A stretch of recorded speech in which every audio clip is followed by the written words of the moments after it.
Mungkin nama ini tak bererti apa-apa bagi banyak orang, sementara bagi yang lain, terdengar tak lebih dari sekadar sudut terpencil di peta Rusia. Namun, negeri ini lebih dari sekadar titik terlupakan di antara pegunungan dan lautan. Wilayah ini memancarkan misteri, sejarah, dan kontras. Kita sedang membicarakan Dagestan. Dari puncak-puncak bersalju Kaukasus hingga pesisir Laut Kaspia, tempat ini melingkupi mosaik masyarakat, agama, dan tradisi yang seakan bertahan seiring waktu, seolah melayang di dimensi lain. Kita tahu betul bahwa kebanyakan orang belum pernah mendengar tentang Dagestan. Dan jika pernah, mereka mungkin mengaitkannya dengan berita konflik, pergulatan politik, atau kisah-kisah radikalisme agama. Namun, meringkas bagian Kaukasus ini menjadi sekadar judul berita akan terasa tidak adil, karena tempat ini menyimpan begitu banyak rahasia dan keingintahuan untuk diceritakan. Maka persiapkanlah dengan baik, karena dalam perjalanan ini kita akan menyelami Dagestan, menjelajah pegunungan dan pesisirnya, mendengarkan suara penduduknya, dan memahami apa artinya hidup di sebuah republik yang bukan sebuah negara, namun memiliki jiwanya sendiri, dan juga menyimpan banyak rahasia yang kami yakin akan membuat Anda tak bisa berkata-kata.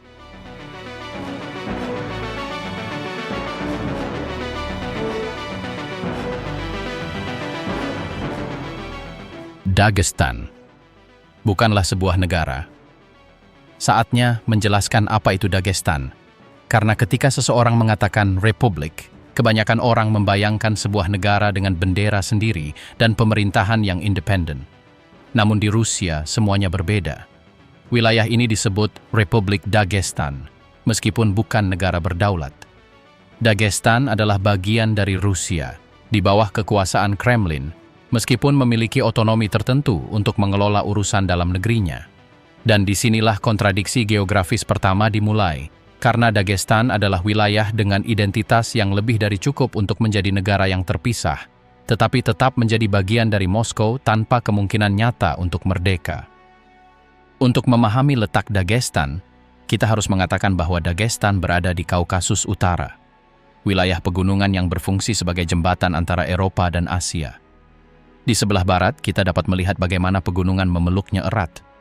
Di sebelah timur, kita melihat bagaimana Dagestan terbuka ke Laut Kaspia, danau garam raksasa yang telah diperebutkan sumber dayanya selama berabad-abad. Namun di sisi lain, Dagestan selalu menjadi semacam koridor untuk invasi, perdagangan, dan migrasi. Dari Persia, Arab, Mongol, Turki, hingga Rusia, semua orang pernah singgah di sini, meninggalkan jejak budaya dan bahkan darah masyarakatnya. Nama Dagestan berasal dari bahasa Persia, Dag yang berarti gunung, dan Stan yang berarti negeri. Dengan kata lain, negeri pegunungan. Dan itu bukan kebetulan. Hampir seluruh wilayahnya merupakan rangkaian lembah, tebing, dan celah sempit yang tak berujung, tempat desa-desa tampak menggantung di lereng. Bentang alam yang megah ini tak hanya mendefinisikan geografi, tetapi juga karakter penduduknya. Pegunungan membentuk tipe orang tertentu, bangga dengan identitas komunitas yang kuat dan terbiasa dengan keterasingan. Namun, tidak semuanya adalah pegunungan. Di pesisir Kaspia berdiri Makhachkala, ibu kotanya, yang berfungsi sebagai jendela ke dunia luar.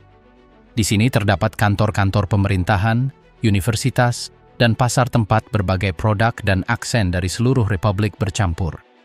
Ini adalah kota yang penuh kontras. Bangunan-bangunan modern bersebelahan dengan bangunan-bangunan Soviet yang runtuh. Masjid-masjid megah bersebelahan dengan blok-blok apartemen abu-abu. Makhachkala tak mudah digambarkan. Kota ini memiliki energi pelabuhan yang kacau dan kerasnya negeri yang ditandai ketidakstabilan. Nelayan datang membawa hasil tangkapan mereka dari Laut Kaspia, pedagang membawa karpet dan rempah-rempah dari desa, dan anak-anak muda yang berusaha melarikan diri dari kehidupan pedesaan. Ibu kota ini merupakan magnet peluang sekaligus cerminan ketegangan politik. Berjalan menyusuri jalanannya seperti berada di persimpangan dunia. Soviet, Islam, Rusia, Kaukasia, semuanya bercampur dalam pusaran suara dan wajah. Sementara itu, di desa-desa pegunungan, kehidupan mengikuti ritme yang berbeda. Dan inilah bagaimana Anda menyadari perbedaan besar antara ibu kota dan desa-desa. Perbedaan ini begitu besar sehingga memberi kesan berada di dua negara yang berbeda, meskipun keduanya merupakan bagian dari republik yang sama. Jika ada yang lebih menggambarkan Dagestan daripada geografinya, itu adalah keragaman manusianya. Diperkirakan lebih dari 30 kelompok etnis hidup berdampingan di wilayah ini, masing-masing dengan bahasanya sendiri. Suku Afar, Dargin, Lezgin, Lak, Kumik, Tabasaro. Daftarnya panjang dan hampir mustahil untuk diingat. Tidak ada tempat lain di Eropa atau Asia dengan keragaman budaya yang begitu beragam dalam ruang yang begitu sempit. Mosaik etnis ini bukan sekadar keingintahuan. Ia memengaruhi politik, hubungan sosial, dan bahkan pernikahan. Misalnya, di banyak desa, aturan tak tertulis untuk menikah dalam kelompok yang sama masih dijunjung tinggi, meskipun dengan modernitas tradisi-tradisi ini telah terkikis. Di Dagestan, bahasa Rusia berfungsi sebagai bahasa umum, tetapi di rumah dan desa, setiap komunitas masih menggunakan bahasa leluhurnya yang diwariskan dari generasi ke generasi. Keragaman bahasa seperti itu merupakan harta karun, tetapi juga sumber ketegangan. Identitas Dagestan seperti teka-teki tidak didasarkan pada satu budaya, tetapi pada puluhan budaya yang berbagi ruang yang sama. Hal ini menimbulkan kebanggaan, karena orang-orang merasa menjadi bagian dari warisan berusia ribuan tahun, tetapi juga konflik ketika muncul perebutan kekuasaan atau sumber daya. Di tengah keragaman tersebut, ada satu faktor yang menyatukan semua orang: agama. Islam, yang mayoritas Sunni, adalah tulang punggung spiritual Dagestan. Masjid-masjid terdapat di setiap kota, dan azan menandai ritme kehidupan sehari-hari. Iman bukan sekadar urusan pribadi, melainkan jaringan norma sosial yang mengatur segala hal, mulai dari perayaan hingga busana.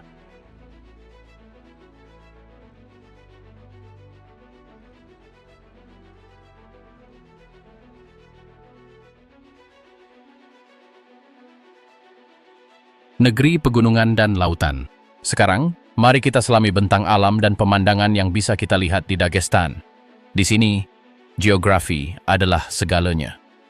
Setiap lembah, setiap puncak yang berselimut salju, setiap gelombang Laut Kaspia telah membentuk tak hanya bentang alam, tetapi juga jiwa orang-orang yang tinggal di sini.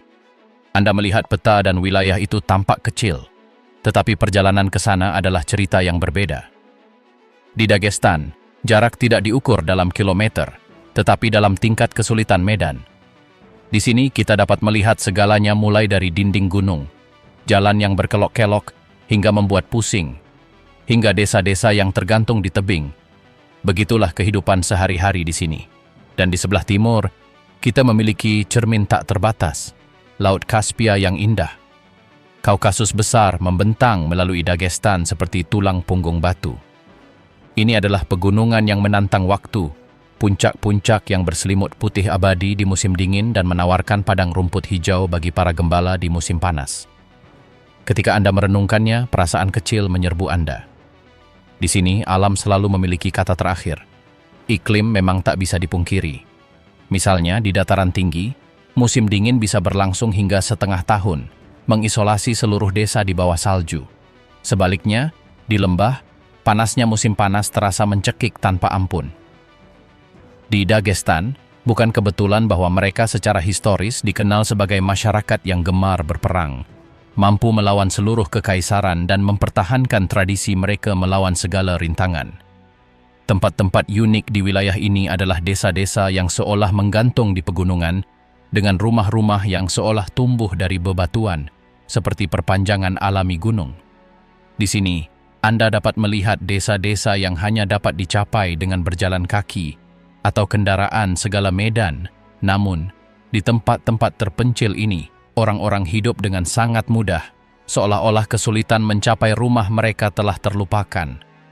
Hal yang indah di sini adalah bagaimana solidaritas bukanlah sebuah kebajikan, melainkan sebuah kebutuhan. Karena ketika, misalnya, salju menghalangi jalan atau sumber daya langka, tetangga adalah satu-satunya penyelamat yang menopang mereka. Jika pegunungan melambangkan kekerasan, Laut Kaspia menunjukkan sisi yang lain dan berbeda, kelimpahan, keterhubungan dengan dunia luar. Bagi Dagestan, laut ini bukan sekadar lanskap, melainkan sumber kehidupan. Selama berabad-abad, penangkapan ikan telah menjadi sumber penghidupan bagi masyarakat pesisir, terutama ikan sturgeon, ikan ajaib yang menghasilkan kaviar yang didambakan. Laut Kaspia telah menjadi lumbung pangan yang melimpah, meskipun tak pernah bebas dari konflik. Perlu disebutkan bahwa Laut Kaspia bukan sekadar laut biasa. Ia sebenarnya danau terbesar di dunia. Ia adalah perairan pedalaman yang membelah 5 negara. Hal ini menjadikannya titik strategis yang didambakan karena sumber daya seperti minyak dan gas alamnya. Eksploitasi sumber daya ini memang telah mendatangkan kekayaan, tetapi juga polusi dan ketegangan sosial serta politik yang dialami warga Dagestan setiap hari. Siapapun yang berjalan di sepanjang pantai Makhachkala saat ini akan melihat perahu-perahu nelayan di samping anjungan minyak, 2 realitas yang berbagi cakrawala yang sama. Bagi penduduk setempat, laut tetap menjadi sumber makanan dan kebanggaan, tetapi juga pengingat pahit bahwa kemajuan harus dibayar dengan harga mahal. Para nelayan tua mengatakan hasil tangkapan mereka tak lagi sama, airnya lebih kotor, dan ikan sturgeon semakin sulit ditemukan. Laut Kaspia, dengan demikian, merupakan anugerah sekaligus luka yang menganga. Di antara pegunungan ini, tak hanya terdapat desa-desa yang masih hidup, tetapi juga yang telah mati. Gamsutl adalah yang paling terkenal, Machu Picchu dari Kaukasus. Sebuah desa terbengkalai, bertengger di punggung bukit berbatu, tempat rumah-rumah batu seakan membisikkan kisah-kisah berusia berabad-abad. Gamsutl tidak memiliki jalan raya. Untuk mencapainya, diperlukan jalan setapak yang berkelok-kelok di antara pegunungan. Dan setibanya di sana, pemandangannya sungguh menakjubkan. Reruntuhan yang menyatu dengan batu, pintu-pintu tanpa pemilik, jalanan kosong tempat tawa pernah menggema. Tak seorang pun tahu kapan kota itu didirikan, tetapi mereka memperkirakan usianya lebih dari 1000 tahun. Sedikit demi sedikit, keluarga-keluarga pergi mencari masa depan yang lebih baik. Misalnya, konon penduduk terakhirnya meninggal beberapa tahun yang lalu, sehingga Gamsutl menjadi kota hantu sejak saat itu, menarik banyak wisatawan petualang. Namun, perlu disebutkan bahwa Gamsutl tidak sendirian. Ada puluhan desa terbengkalai yang tersebar di seluruh pegunungan ini, seperti reruntuhan yang menunjukkan betapa rapuhnya kehidupan di lingkungan yang tidak bersahabat.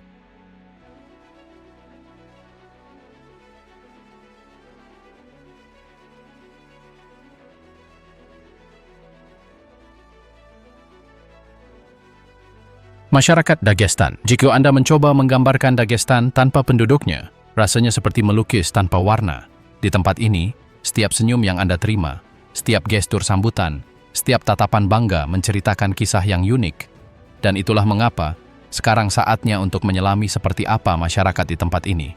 Hal ini cukup rumit karena hampir mustahil untuk mendefinisikan masyarakat Dagestan pada umumnya, karena puluhan kelompok etnis yang berbeda hidup berdampingan di sini, masing-masing dengan adat dan tradisinya sendiri. Namun, jika ada satu hal yang menyatukan mereka di atas segalanya, itu adalah rasa keramah tamahan mereka, kebanggaan terhadap tanah kelahiran mereka, dan konsep kehormatan yang diwariskan dari generasi ke generasi. Orang-orang di sini cenderung sangat serius dan lugas. Di sini, ketika seseorang berjanji kepada Anda, itu karena mereka bersungguh-sungguh. Bagi mereka itu seperti menandatangani kontrak dengan darah. Di Dagestan, menepati janji bukan sekadar tindakan sopan santun, itu praktis masalah identitas. Di tempat ini, jika seorang Dagestan berkata akan membantu, Anda bisa yakin mereka akan melakukannya, bahkan jika dunia runtuh. Kini, cukup terlihat bagaimana pendatang baru seringkali terkejut dengan karakter kuat orang-orangnya. Mereka berbicara dengan penuh semangat, memberi isyarat dengan intens, dan mempertahankan gagasan mereka dengan ketegasan yang mungkin terkesan kasar. Namun di balik penampilan itu tersimpan ketulusan yang memikat. Di pegunungan ini, kata-kata bukanlah basa-basi. Apa yang terucap sungguh terasa. Namun ketegasan yang sama itu hadir berdampingan dengan kehangatan yang menyelimuti Anda sejak saat pertama. Hanya dengan melewati ambang pintu rumah manapun sudah cukup untuk membuat Anda berhenti menjadi orang asing dan menjadi tamu terhormat. Kombinasi karakter yang kuat dan kelembutan spontan, itulah yang justru mendefinisikan jiwa Dagestan. Tema keluarga di sini jauh melampaui sekadar orang tua dan anak-anak. Di sini, kakek nenek, bibi dan paman, sepupu, bahkan tetangga, semuanya merupakan bagian dari jaringan yang menopang setiap aspek kehidupan sosial. Jika ada satu peristiwa yang menunjukkan persatuan ini, itu adalah pernikahan. Sementara di tempat lain, pernikahan dirayakan secara tertutup. Di sini pernikahan menjadi perayaan besar yang dapat menyatukan ribuan orang. Skalanya tidak bergantung pada kekayaan keluarga, tetapi pada jaringan hubungan yang menjalin komunitas. Seluruh desa berpartisipasi, tetangga dari kota-kota terdekat ikut serta, dan perayaannya dapat berlangsung selama beberapa hari. Dalam perayaan-perayaan ini, cukup umum melihat para pria menampilkan tarian yang meniru terbangnya elang dengan putaran dan langkah yang mustahil serta menantang keseimbangan, sementara para wanita bergerak berirama mengikuti alunan musik. Jaringan keluarga ini meluas ke kehidupan sehari-hari. Jika seorang anak muda ingin memulai bisnis, ia tidak akan sendirian. Ia akan mendapat dukungan dari seluruh keluarga. Di masa-masa sulit, keluarga besar menjadi tempat berlindung pertama. Di tempat di mana pegunungan mengisolasi dan negara terkadang gagal, ikatan inilah yang menjadi penyelamat sejati. Setiap pelancong akan segera menyadari, di Dagestan, keramah tamahan bukanlah pilihan, melainkan hukum. Tak peduli Anda turis berkamera atau tersesat di jalur pegunungan, akan selalu ada yang menawarkan teh hangat, sepotong roti segar, atau bahkan tempat menginap. Tradisi keramah tamahan ini sudah ada sejak lama. Ketika jalur perdagangan melintasi Kaukasus, menawarkan tempat berteduh merupakan tugas suci. Pegunungan bisa berbahaya, iklimnya tak kenal ampun, dan perapian terbuka seringkali menjadi penentu antara hidup dan mati. Tradisi ini tak pernah hilang seiring waktu. Tradisi ini terus hidup di setiap rumah Dagestan. Memasuki ambang pintu rumah di sini berarti memasuki dunia kemurahan hati yang spontan. Hal pertama yang selalu disuguhkan adalah teh, ditemani permen, kacang-kacangan, buah, apapun yang tersedia. Tak peduli keluarga itu sederhana atau berkecukupan, mereka akan memanfaatkan sebaik-baiknya pemberian mereka, karena melayani tamu dengan baik adalah masalah kehormatan.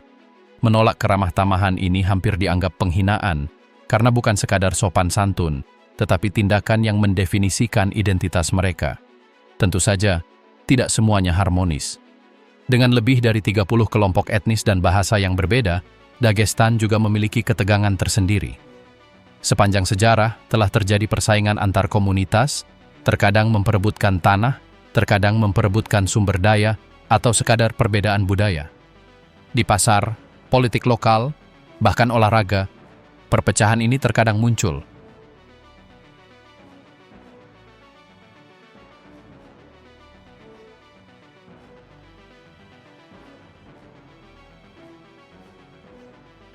Perempuan dan laki-laki di Dagestan. Di Dagestan, jika Anda mulai berbicara tentang laki-laki dan perempuan, Anda sebenarnya sedang berbicara tentang tarian yang terus-menerus antara yang lama dan yang baru. Ini adalah Republik Kaukasia di mana Islam dan puluhan tradisi etnis menentukan coraknya, tetapi orang-orang menjalani hidup mereka di atas tali yang tegang antara apa yang diharapkan dari mereka dan apa yang benar-benar mereka inginkan.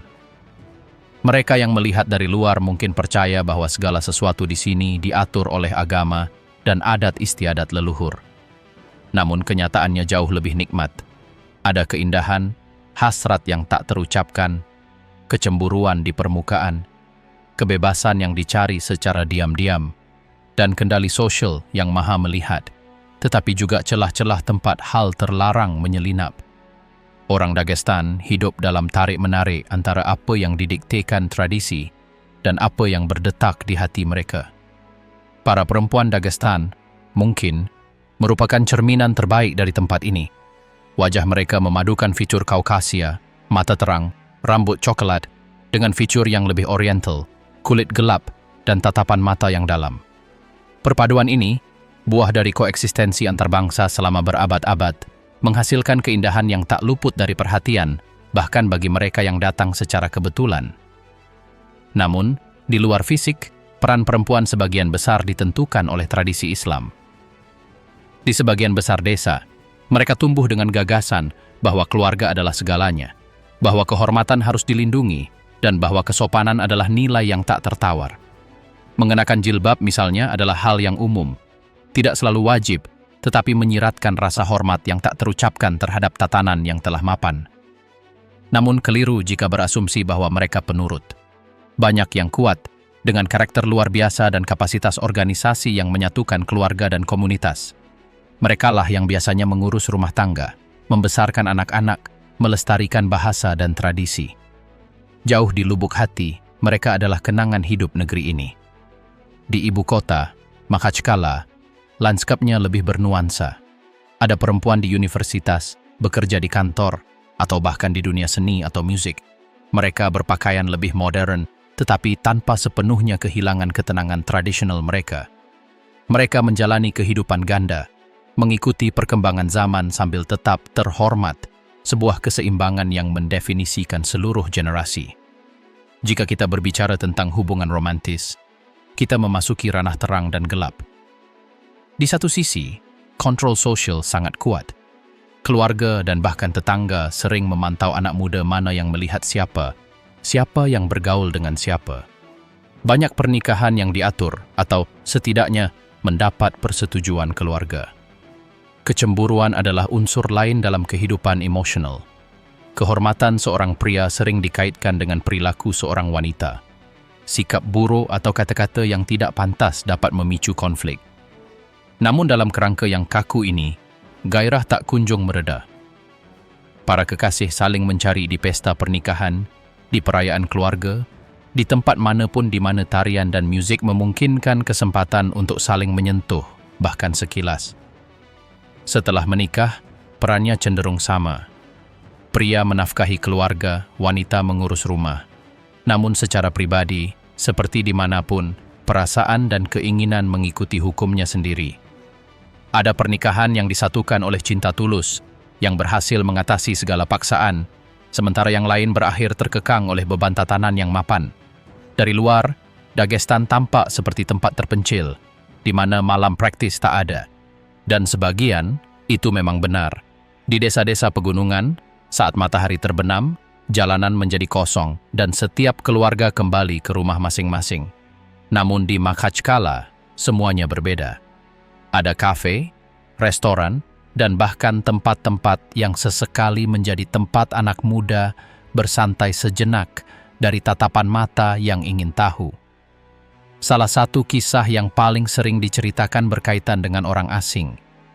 Bagi banyak pengunjung, perempuan Dagestan langsung memikat, bukan hanya karena kecantikan mereka, tetapi juga karena aura misteri yang menyelimuti mereka. Namun, mendekati mereka tidaklah mudah, tekanan sosial begitu kuat, dan niat apapun bisa disalahartikan. Meski begitu, ada kisah-kisah romansa rahasia antara anak muda yang melanggar aturan dan mengalami sesuatu yang intens dan singkat dengan seseorang dari luar. Kebenarannya di sini adalah, seperti di sudut manapun di dunia, terkadang hasrat dan keingintahuan dapat mengalahkan tembok.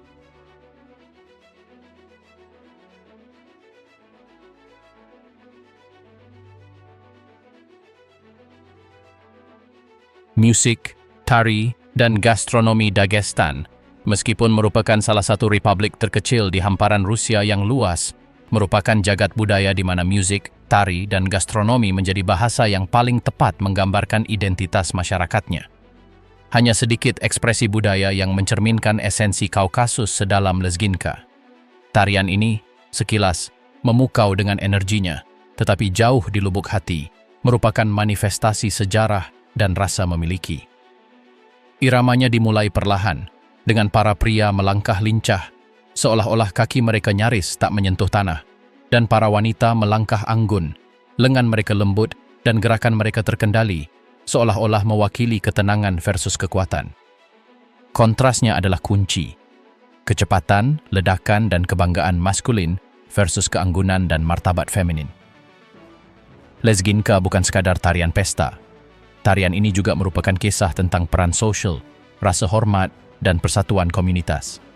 Di Dagestan, setiap pernikahan, setiap perayaan penting, tak lengkap tanpa tarian ini. Konon, mempelajari lezginka hampir menjadi keharusan bagi setiap pemuda Dagestan, karena dalam langkah-langkah ini, ikatan dengan masyarakat mereka diteguhkan kembali. Seiring waktu, lezginka telah melampaui desa-desa dan menjadi simbol Kaukasia International. Kini, lezginka diajarkan di akademi-akademi, diadaptasi ke dalam versi modern, dan ditampilkan di panggung-panggung di Moskow atau bahkan Eropa Barat.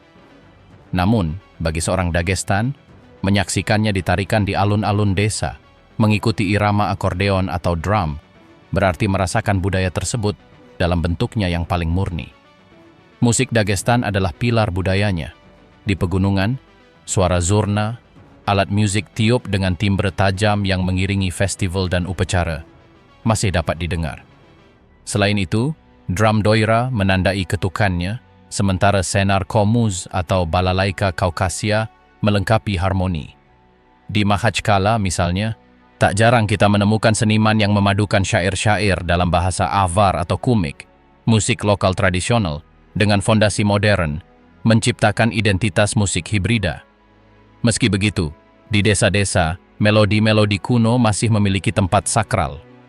Lagu-lagu kuno ini menyampaikan rasa kebersamaan yang tak tergantikan sepenuhnya oleh gaya moden manapun. Berbicara tentang Dagestan tanpa menyebut kulinernya rasanya mustahil. Salah satu hidangan paling ikonis adalah kinkal, sejenis adonan rebus yang disajikan dengan daging domba atau sapi, ditemani saus bawang putih atau krim asam. Kinkal bukan sekadar makanan, melainkan sebuah ritual, karena disajikan di atas piring besar di tengah meja dan dinikmati bersama. Hidangan klasik lainnya adalah kurze, pangsit kecil berisi daging dan rempah-rempah, mirip ravioli, tetapi dengan sentuhan Kaukasia.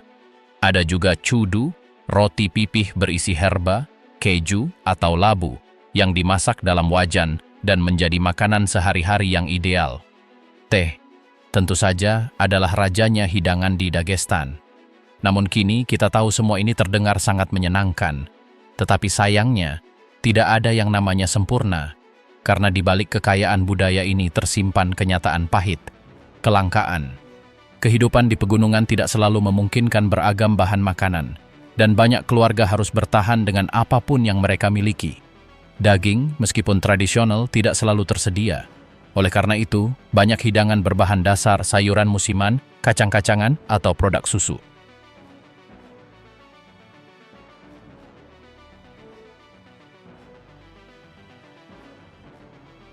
Masa depan Kaukasus yang tak menentu di Dagestan, orang-orang selalu ingin mencari lebih banyak peluang. Itulah sebabnya, bagi generasi ini, beremigrasi bukan berarti meninggalkan akar mereka, melainkan mencari penghiburan di lingkungan yang telah menjadi terlalu sempit bagi mereka. Di sini, kaum muda mendambakan study career yang menjanjikan, meluncurkan perusahaan rintisan, atau menjelajahi dunia melalui seni.